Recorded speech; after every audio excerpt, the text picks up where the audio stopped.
Are you looking to eat sustainably? Well, then this video is for you. Hi, I'm Connor with Amelia Island Microgreens. And if you haven't heard from me in a bit, that's because I had major heat stroke. Fortunately, every day I'm getting better and better. Today, one of my friends is going to help me do this video and talk about how you can grow your own most sustainable produce. So let's get to it. Hey, glad I could take over for you, Connor. Be sure to rest up so you can share your knowledge of microgreens with us. Are you looking for a more sustainable way to enjoy fresh, nutritious food? In this video, we'll reveal why growing microgreens at home is an eco-friendly alternative to buying produce from the store. Stay tuned to learn how you can make a positive impact on the environment. Microgreens use significantly less water compared to traditional crops. With efficient watering systems like our microgreen trays or hydroponics, they require only about 10 cups of water in their lifetime. In contrast, traditional flood irrigation can waste up to 50% of water used due to factors like evaporation and runoff, using approximately 325,851 gallons per acre. Microgreens kits often do not require fertilizers as the seeds provide the necessary nutrients.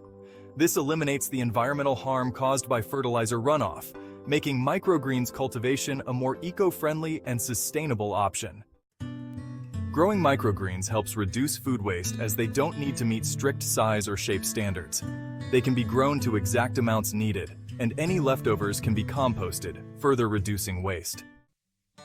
What steps are you taking to live more sustainably? Share your tips in the comments below.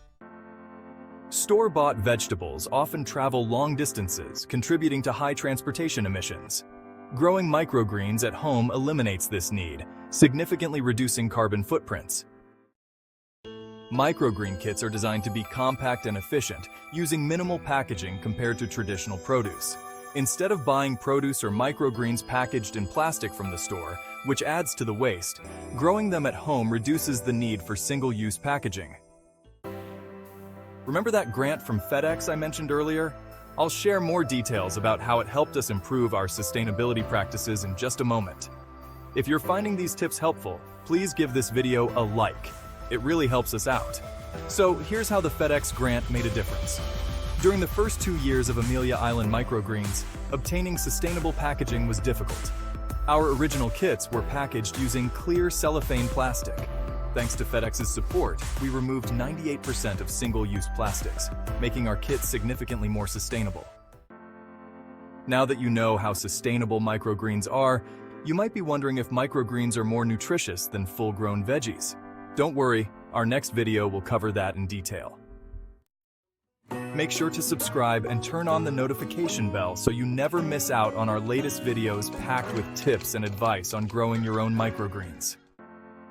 For a deeper dive into the health benefits of microgreens and how to grow them, check out our free 10-part series on everything microgreens by going to the link ameliaislandmicrogreens.com/101 or clicking the link below.